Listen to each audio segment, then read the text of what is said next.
Movie की शुरुआत में हम पुलिस ऑफिसर क्लिफ और उसके साथी रोनाल्ड को देखते हैं, जो जंगल में रह रहे एक हॉर्बेट बॉब नाम के आदमी के पास पहुंचते हैं और उसे आसपास में रह रहे लोगों की मुर्गियां चुराने के लिए मना करते हैं। लेकिन बॉब उन पर छुपकर अटैक करता है और वहां से जाने के लिए कहता है। बॉब की इस हरकत के बावजूद क्लिफ उसे बिना अरेस्ट किए रोनाल्ड के साथ वहां से चला जाता है। जब रास्ते में रोनाल्ड इस बात का रीजन पूछता है और कहता है कि हमें उसे अरेस्ट करना चाहिए था, तो वो बताता है कि मैं बॉब को सालों से जानता हूँ, उसने आज तक किसी को भी नुकसान नहीं पहुँचाया है। मुझे तो लगता है कि उसने मुर्गियां भी नहीं चुराई होगी। इस दौरान जब वो दोनों टाइम देखते हैं तो काफी हैरान होते हैं, क्योंकि 8 बजने के बाद भी काफी उजाला था, जिससे उन्हें लगता है कि उनकी घड़ी खराब हो गई है। फिर हमें न्यूज में बताया जाता है कि अर्थ की रोटेशन में फर्क पड़ा है, इसी वजह से टाइम में भी चेंजेज हो गए हैं। जब ये चीज हॉस्टल में मौजूद बच्चों को पता चलती है तो वो काफी डर जाते हैं, क्योंकि उन्हें पता था कि अगर ऐसा हुआ तो पूरा प्लेनेट तबाह हो सकता है। तभी वहाँ पर गार्ड्स आकर उन सबको सोने के लिए ले जाते हैं। जिसके बाद हमें न्यूज में एक लेडी को दिखाया जाता है जो बता रही होती है कि मेरी बिल्ली काफी अजीब हरकतें कर रही है और उसने मुझ पर अटैक करने की भी कोशिश की, जैसे वो एक जंगली जानवर हो। फिर हमें पता चलता है कि सभी पालतू जानवर जंगल की तरफ भाग रहे हैं, जो कि बहुत ही अजीब बात थी। इसके बाद हमें पुलिस स्टेशन का सीन दिखाया जाता है, जहाँ पर क्लिफ अकेले ही रुकने का फैसला करता है, इसलिए मिंडी और रोनाल्ड वहाँ से चले जाते हैं। फिर हम एक रेस्टोरेंट का सीन देखते हैं, जहाँ पर फर्न और लिली नाम की 2 लेडीज आपस में बात कर रही होती है, जहाँ पर हमें पता चलता है कि लिली एक स्वीपर है, इसलिए वो टाउन में आई एक फॉरेन लेडी के घर में काम करती है, जिसका नाम जेल्डा है। इसके बाद हम जेल्डा को देखते हैं, जो कि एक निंजा की तरह दिख रही होती हैं और वो टाउन के फ्यूनरल हाउस में काम करती हैं। फिर नेक्स्ट सीन में जब रात होती है तो हम देखते हैं कि टाउन में गड़े हुए 2 मुर्दे वापस से जाग जाते हैं और उसी रेस्टोरेंट में पहुंचते हैं और वहां से निकल रही फर्न पर अटैक कर देते हैं। हालांकि लिली उन्हें रोकने की कोशिश करती है, लेकिन उनमें से एक लिली पर भी अटैक कर देता है। फिर वो दोनों ही फर्न और लिली को बहुत ही बुरी तरह से नोच कर खा जाते हैं। जिसके बाद वो डेड बॉडीज कॉफी पीते हैं और वहाँ से निकल जाते हैं। फिर अगली सुबह हैंक नाम का एक आदमी क्लिफ को इस एक्सीडेंट के बारे में इन्फॉर्म करता है, तो क्लिफ वहाँ पर पहुँचता है, लेकिन जब वो लिली और फर्न की डेड बॉडीज की कंडीशन देखता है तो वो बहुत ज्यादा दुखी होता है। जिसके बाद रोनाल्ड और मिंडी भी वहाँ पर पहुँच जाते हैं। इस दौरान उन सबको लगता है कि ये काम किसी जंगली जानवर का है, लेकिन रोनाल्ड क्लिफ से कहता है कि मुझे लगता है कि ये काम किसी ज़ॉम्बी ने किया है और उसी ने फर्न और लिली को मारा है। फिर हम कॉलेज के कुछ स्टूडेंट्स को देखते हैं जो कहीं जा रहे होते हैं। फिर वो लोग एक गैस स्टेशन में पहुँचते हैं और वहाँ के ऑनर से टाउन में मौजूद किसी होटल के बारे में पूछते हैं, तो वो बताता है कि यहाँ से कुछ ही दूर पर एक होटल है जहाँ पर तुम लोग रुक सकते हो। जिसके बाद हम जेल्डा को देखते हैं जो पुलिस स्टेशन में पहुँचती है, तो वहाँ पर उसे मिंडी मिलती है। तो जेल्डा उसे पूछते हैं कि क्या फर्न और लिली की डेड बॉडीज मेरी स्टडी के लिए फ्यूनरल होम में लाई जाएगी,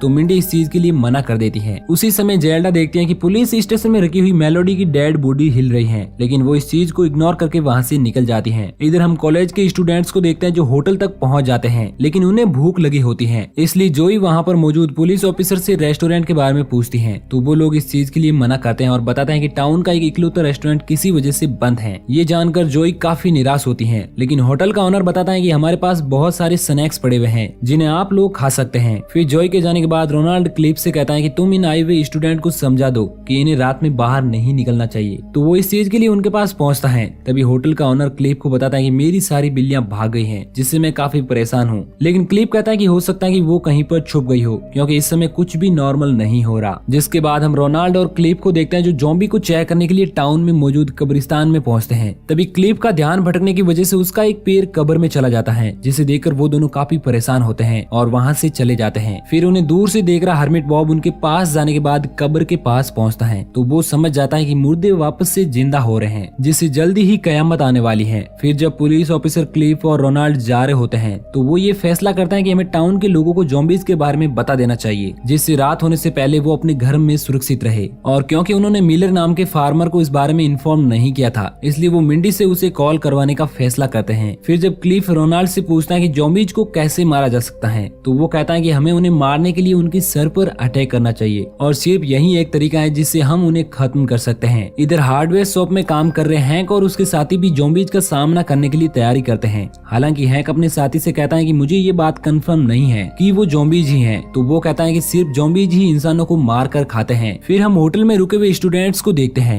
जो न्यूज पर घर में रहने की चेतावनी देखते हैं, तो वो अपने रूम के दरवाजे अच्छे से बंद कर लेते हैं। जिसके बाद रात होने पर हम देखते हैं कि मुर्दे फिर से जागने लगते हैं, लेकिन इस बार बहुत सारे ज़ॉम्बीज कब्र से बाहर निकलते हैं जो कि टाउन की तरफ बढ़ने लगते हैं। फिर हम होटल के ऑनर को देखते हैं जो अपनी बिल्लियों के गायब होने की वजह से बहुत ज्यादा परेशान था और वो उन्हें ढूंढ रहा होता है। तभी उस पर ज़ॉम्बीज अटैक कर देते हैं और उसे बहुत ही बुरी तरह से नोच कर खाने लगते हैं। इसके बाद हम देखते हैं कि जब क्लिफ और रोनाल्ड पुलिस स्टेशन पहुंचते हैं, तो वो अपने साथ बहुत सारे टूल भी लाए होते हैं, जिससे कि वो ज़ॉम्बीज का सामना कर सके। यहाँ पर हमें पता चलता है कि ज़ॉम्बीज के जिंदा होने की वजह कुछ और नहीं बल्कि पृथ्वी का अपने एक्सेस से चेंज होना है। हालांकि पहले तो मिंडी को इन सब बातों पर विश्वास नहीं होता है। तभी पुलिस स्टेशन में रखी हुई मेलोडी की डेड बॉडी फिर से जिंदा हो जाती है और उन लोगों से बात करने लगती है। हालांकि क्लिफ उसे गन से शूट करने की कोशिश करता है लेकिन उस पर इस चीज का कोई भी असर नहीं होता है, जिसके बाद रोनाल्ड बड़ी मुश्किलों से एक बड़े चाकू से उसकी गर्दन काट देता है। लेकिन इसके बावजूद वो ज़ॉम्बी बोल रही होती है, इसलिए क्लिफ उसके सर पर गन से शूट करके मार देता है। फिर रोनाल्ड मिंडी से कहता है कि अगर तुम्हें ज़ॉम्बीज दिखाई दे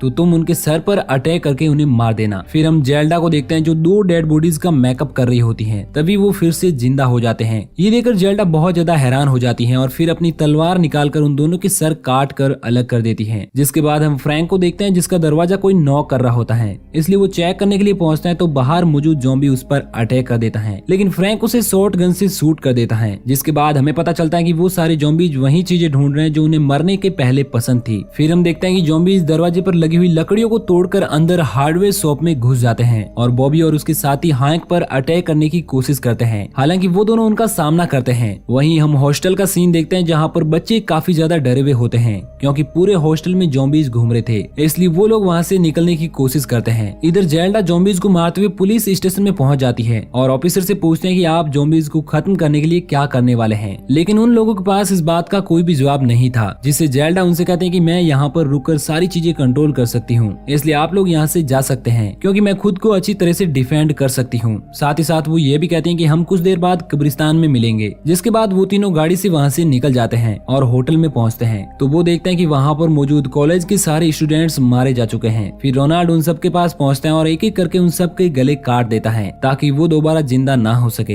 हालांकि इस चीज से मिंडी दुखी होकर रोने लगती है। फिर जब वो देखते हैं कि रोनाल्ड जोई का गला काटकर अपने साथ ही लाया है तो वो इस चीज का रीजन पूछती है, जिस पर वो कहता है कि ये करना जरूरी था क्योंकि हो सकता है कि ये भी कुछ देर बाद ज़ॉम्बी बन जाए। नेक्स्ट सीन में हम जेल्डा को देखते हैं जो पुलिस स्टेशन में रखे हुए कंप्यूटर में बहुत सारे कोड टाइप करती है। इधर हैंक और बॉबी दरवाजे को अच्छी तरह से बंद कर देते हैं जिससे कि ज़ॉम्बीज अंदर ना आ सके और इस दौरान वो दोनों काफी घबराए हुए होते हैं। उसी समय ज़ॉम्बीज वहाँ पर मौजूद दूसरे दरवाजे से हार्डवेयर शॉप के अंदर घुस जाते हैं और हैंक और बॉबी पर अटैक कर देते हैं। फिर हम हॉस्टल में मौजूद बच्चों को देखते हैं जो किसी तरह से ज़ॉम्बीज से बचते हुए हॉस्टल के बाहर आ जाते हैं। इधर बॉब दूरबीन से फ्रैंक को देख रहा होता है और उसके देखते ही देखते ज़ॉम्बीज फ्रैंक को बहुत ही बुरी तरह से नोच नोच कर खाने लगते हैं। यहाँ पर हमें पता चलता है कि बॉब ने सच में मुर्गियां चुराई थी। नेक्स्ट सीन में हम पुलिस ऑफिसर्स को देखते हैं जिनकी गाड़ी में ज़ॉम्बीज के बॉडी पार्ट्स फंस जाते हैं, जिसकी वजह से वो लोग आगे नहीं बढ़ पा रहे थे और क्योंकि क्लिप की वजह से ही वो गाड़ी फंसी थी इसलिए रोनाल्ड उस पर गुस्सा होने लगता है। लेकिन मिंडी उन्हें समझाती है और लड़ने के लिए मना करती है। उसी समय मिंडी को गाड़ी के बाहर अपनी ग्रैंड मदर दिखाई देती है जिससे वो बहुत ज्यादा इमोशनल हो जाती है और गाड़ी से बाहर चली जाती है। इस वजह से सारे ज़ॉम्बीज उस पर अटैक करने लगते हैं। इस दौरान बहुत सारे ज़ॉम्बीज ने उनकी गाड़ी को घेर लिया था जिससे क्लिप और रोनाल्ड दोनों ही बहुत ही बुरी तरह से फंस जाते हैं। फिर हम जेल्डा को देखते हैं जो रोनाल्ड की गाड़ी लेकर आगे बढ़ रही होती है। इस दौरान वो रास्ते में आने वाली एक ज़ॉम्बी को भी मार देती है। इधर क्लिफ काफी ज्यादा हैरान था, इसलिए वो रोनाल्ड से पूछता है कि तुम्हें सारी चीजें पहले से कैसे पता होती हैं क्योंकि तुम पहले से ही कह रहे थे कि हमारा अंत बुरा होने वाला है। तो इस बात पर रोनाल्ड कहता है कि हाँ मुझे पता था क्योंकि मैंने मूवी की स्क्रिप्ट पढ़ी थी, मुझे डायरेक्टर ने पूरी स्क्रिप्ट पढ़ने के लिए दी थी। ये सुनकर के क्लिफ काफी दुखी होता है क्योंकि डायरेक्टर ने उसे सिर्फ उसी के सीन की स्क्रिप्ट दी थी। इधर जेल्डा कब्रिस्तान में पहुंचती है तो कुछ ज़ॉम्बीज उस पर अटैक करने की कोशिश करते हैं लेकिन वो उन्हें मार देती है। तभी वहाँ पर एक स्पेस शिप आती है जिसे देखकर जेल्डा काफी खुश हो जाती है। फिर वो ज़ॉम्बीज के बीच से होते हुए उस स्पेस शिप की तरफ बढ़ने लगती हैं। हालांकि उस स्पेस शिप को देखकर क्लिफ रोनाल्ड से पूछता है कि क्या ये भी स्क्रिप्ट में था,